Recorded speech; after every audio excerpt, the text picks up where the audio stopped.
अब बस भी करो पतिदेव, मतलबी रिश्तों को परखना मुझे अच्छे से आ गया। अरे शीतल, तुम अभी तक बैठी हो, जाकर चाय बनाओ। शीतल चुपचाप उठी और अपने हाथ की कलाई दबाती हुई चाय बनाने लगी। उसे ख्याल आया कि एक लड़की की जिंदगी में बस बचपन तो कुछ सुकून से गुजरता है, फिर उसके बाद किशोरावस्था आते आते ही ऐसा उतार चढ़ाव आता कि सब कुछ मतलब के संबंधों में घिरकर रह जाता है। माँ बाप पढ़ाई लिखाई के बजाय उसे अच्छे घर की बहू बनाने की नीयत से अपनी कोशिशों में जुट जाते हैं। यहीं पर एक गलती माँ बाप कर बैठते हैं, जो अपनी लाडली बेटी को अंधकार में झोंक देते हैं। उसके बाद या तो दहेज या फिर कम पढ़ाई लिखाई के कारण उसी बेटी को बहुत कुछ बर्दाश्त करना पड़ता है। शादी के बाद शुरुआत होती है मतलबी रिश्तों की, जो उसे मशीन बनाकर उसके इस्तेमाल के काम आती है, क्योंकि मशीन को ही दर्द का एहसास नहीं होता। उसी की जीती जागती मिसाल बेचारी शीतल है।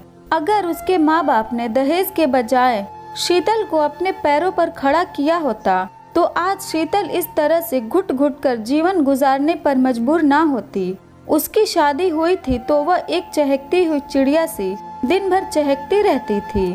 शादी के करीब 2 दिन बाद जब मेहंदी भी अपने रंग के शबाब पर होती है, तब उसकी सास और ननद बहुत ही नाटकीय ढंग से कहती हैं, मैं 4 बार वर्षा के घर हो आ गई, मगर वर्षा की अम्मा अभी तक नहीं आई।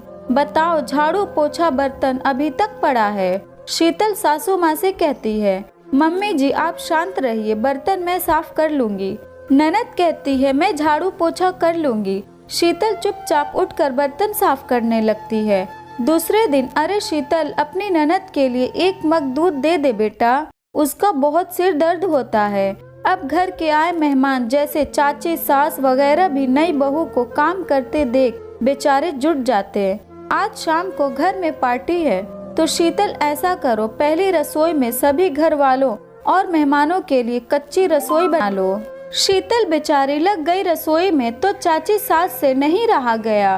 वह आकर बोली, शीतल बेटा तुम 5 पकौड़ी बना दो, बाद में मैं देख लूंगी। अब तो शीतल की सास और भी दिक्कत होने लगी, कहीं कोई शीतल को सिखा पढ़ा न दे। 15-20 दिनों में शीतल बहू कम नौकरानी ज्यादा बन गई।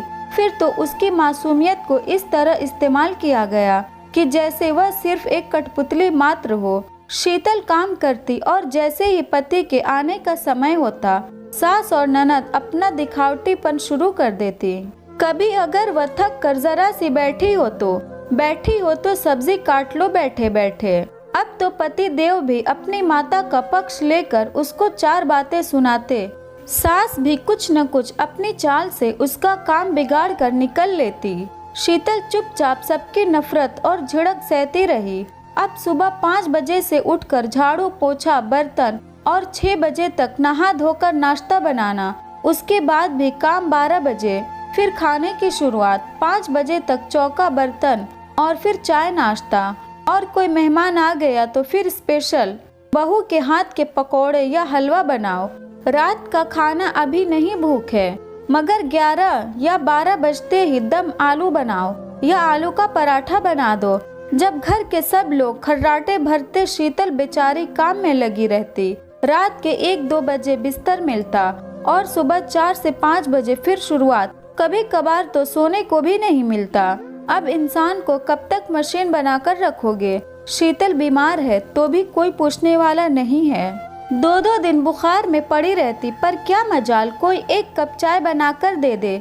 उसने इस माया जाल से निकलने के लिए अपनी पढ़ाई जारी रखी और ईश्वर की मेहरबानी से उसे टीचिंग जॉब भी दूसरे शहर में काउंसलिंग में मिल गया। सास ससुर को तो शौक लगा, लेकिन पति देव के लिए मरता क्या न करता वाला हाल हो गया। भाई, यह पैसा है जो बहुत मायने रखता था। रही बात शीतल की, तो उसे इन बनावटी रिश्तों को परखना अब तक आ चुका था।